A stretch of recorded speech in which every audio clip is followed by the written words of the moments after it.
this leftof aluminum or e pluribus unum, whatever that is. I don't know, it doesn't matter. I never learned Latin. Woohoo! Well, it was just a space jump ago that we last met. So much to say and so much to hear.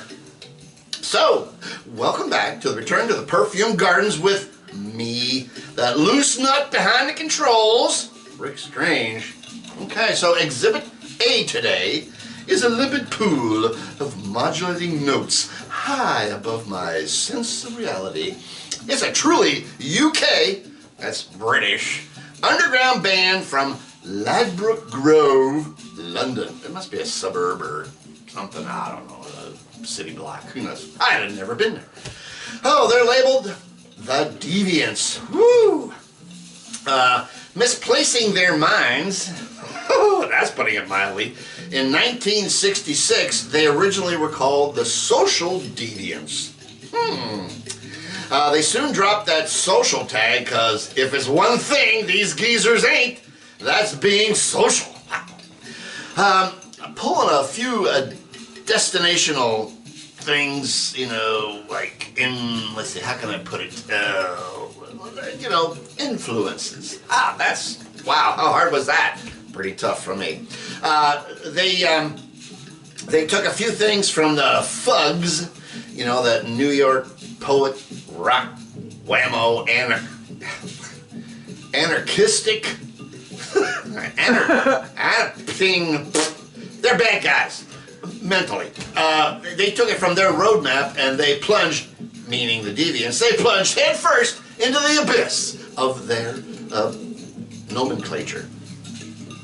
Where are we going? What are all the big words? I don't know, but I thought I'd whip them out. Whoa! Not that, the words. Hey, let's hold up on the hubbub, bub, till we get back, okay? Here's a sliver of slippery goodness called I'm Coming Home from the 68 LP called Patoof. No, that's it, Patoof. So, here's a hot tip. Always unplug the garbage disposer before you put your mitt in to clean out them chicken pounds. Hey!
Shablooey! Woo! That be one proto-punkster maniacal offender there. Maniacal? Maniacal. That's it! That's the word I was looking for. Hey, don't let it get away. Oh, like I always say, if you gotta shout, shout quietly. What? Hey, that's a real conundrum. Oh, that's an $8 college word I learned. Alright, quit drifting. Just get back to what matters. Okay, I'm sorry. Anyway, let's just do the cover first. Now, this is pretty much a homemade album, period. It opens up into some weirdness. You know, it's like a big cartoony thingy, and it's got a breakdown of stuff of YMO. This is the actual reproduction. I could not afford an original, if I could even find one. So let's talk about the band. It was originated by a cat by the name of Mick Farron, and a guitarist by the name of Robinson, yeah. They crawled through the London club scene of like the UFO and Middle Earth, and then they opened they opened the Alexandra Palace Love-In, and that's kind of how they honed their chops, doing all these, you know, cheap paying gigs. But they were getting zanier by the minute. Patouf itself was released in 1968, and it sold through the underground press. Hey, sidebar alert here. I wrote for an underground newspaper called the Valley Press. Ooh, it was totally political with an anti-war slant. Well, what could you expect for the times? But I did the musical column for one issue before they closed us down. But I'll continue that tale at a later gathering because it rambles. Woohoo! But the word underground was very popular in 68 through like 72 as verbiage for totally counter-cultural. Nonetheless, that tune that I just played is, I don't even know, well, what can I say about it? It is some pretty abrasive stuff, you know. I mean, it's not unlike 80 grit sandpaper running across a veneered antique tabletop. Ouch! That LP jumps around from crusty to mellow to crazed avant-garde poetry. It just never leaves you hanging. You know, it just moves with the grooves. Okay, next is Exhibit B. Here it is, Your Honor. Just some good old rock and roll, kids. You know, zogging into existence in 66 by, here he comes, Mike Panera in Tampa, Florida. The group known as, here they are, the Blues Image, created quite a stir down that way. They made a big following down there, but then they transplanted themselves to LA in 68. This LP is their first, and it's a self-titled effort, and it was on the shelves by 1969. Now, this is all before Ride, Captain Ride. I don't know. It was a big hit. That 40 was out. That 45 was out in 1970 after the first album came out, and Mike Panera had left and signed up with, all together now, class, Iron Butterfly. Woo! The cut I'm going to play for you off this LP is called Outside Was the Night. And let's all have a toke of these cats, and when the music's over, turn out the lights. The time that you have waited for is here.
Man, is a solid LP.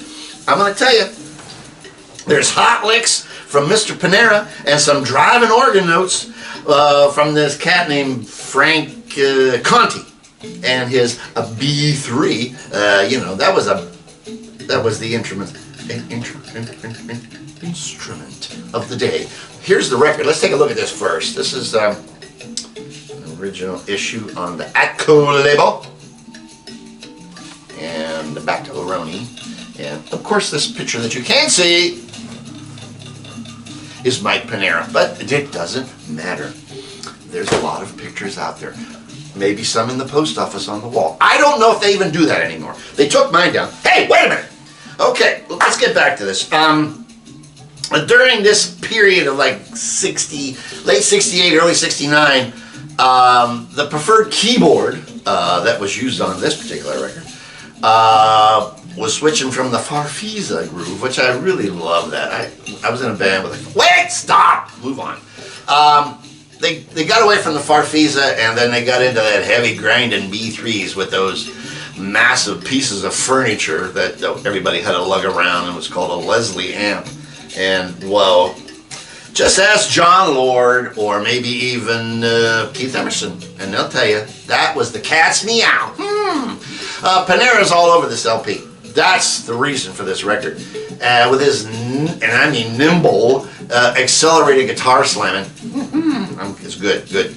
To their credit, the band did go on to stardom, but more towards a more radio-friendly exercise. But this is a good, solid LP. So keep them peepers open, craters.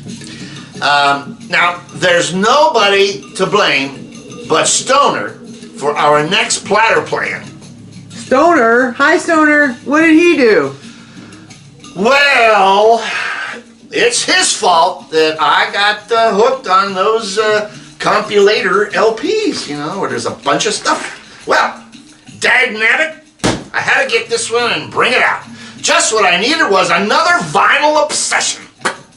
What we got is a British double LP, nonetheless. That's, it's a crossover from mod to freak beat to psychedelicized extravaganzals, but this one has got some serious super deep grooves, baby. It's called the British Mod Sounds Volume Dose, and it's by a guy that compiled them, and his name was Eddie Pillar. Well, what's next? I'll tell you. Eddie is a Beans and Bangers DJ from England who is like totally bonkers on the mod scene. He did the first volume that was knee deep in mod from 63 on, but that's not what we're going to be playing today. We're going to be talking about is a heavy freak beat banger called a banger crowd called The Birds, B-I-R-D-S. I gotta spell it.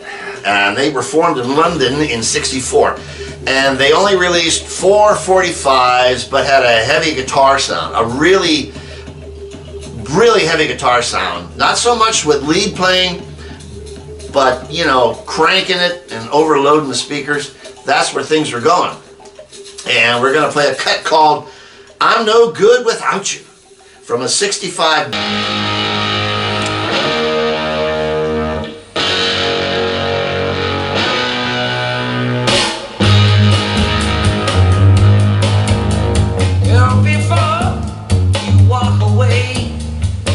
One thing I've got to say, I'll be no good without you, baby. I'll be no good without you, baby. Well, I got money and I got fame, but if you leave me, it don't mean a thing. That's why I'm begging, baby, please don't go. That's why I'm trying, girl, to let you know. That's why I'm trying, babe, to make you see.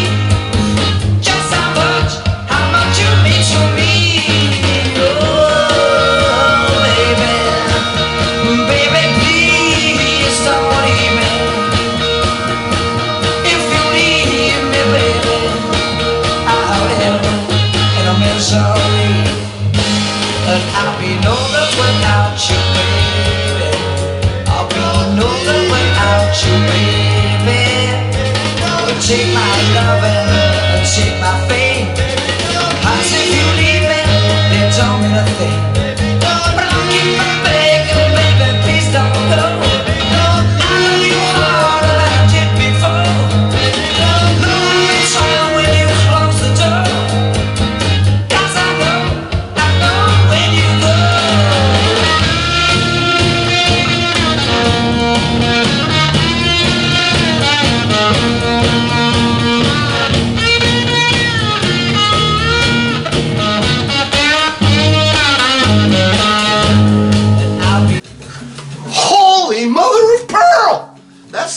loud, hard-driving guitar R&B, baby.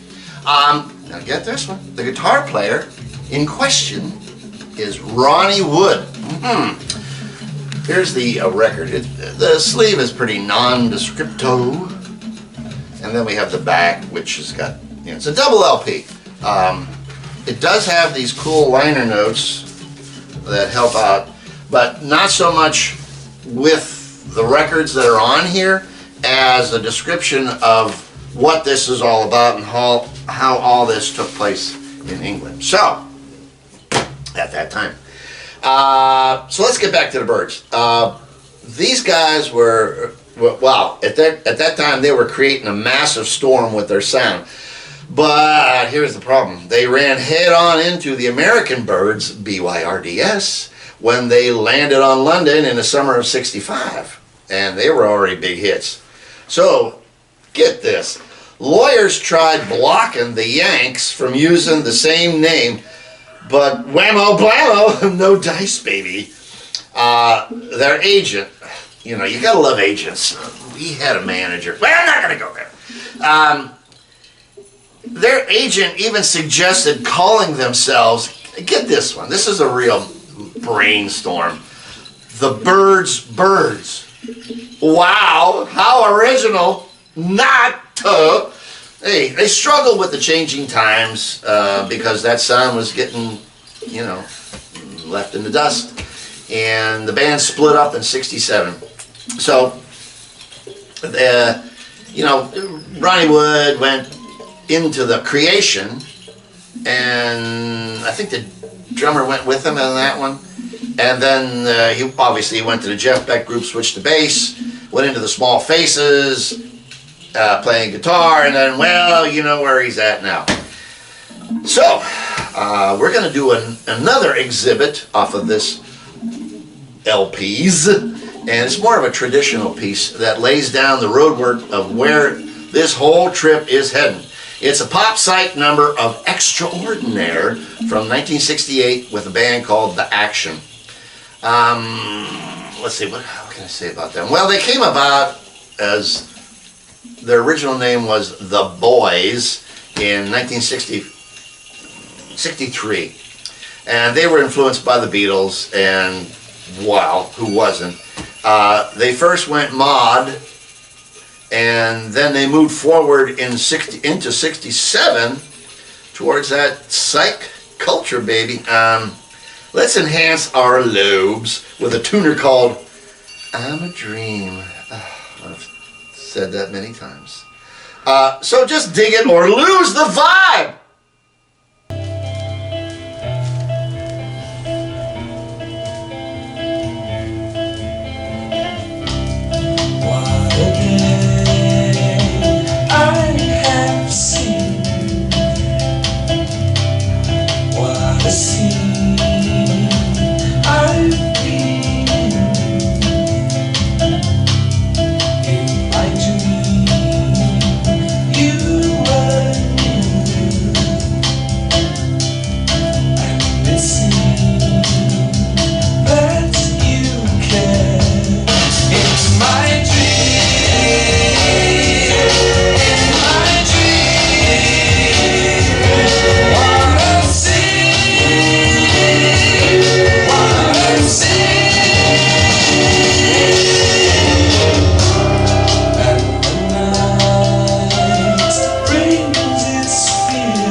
63 to 66 and beyond, gardeners. These guys saw or heard that writing on the wall. With a few character changes, they landed down with a real slammer here. There's a repress of a 90s release of demos and 45s that these guys did called Rolled Gold, and it's out now. I just happened to see it. I think, I forget who's selling it, but it's online. Seek and ye shall find. So, with that take, no, I'm not leaving yet. You thought I was done. This is a long one, baby. So, you need one more dose for good measure, from this LPs. And it's a fave O-Ride of mine. And it's from a band called Dontalion's Chariot. And the song is called Madman Running Through the Fields. Listen and love on, baby. We'll converse after this trip.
Man, I am so digging on that tune. I mean, sometimes things just get in your head.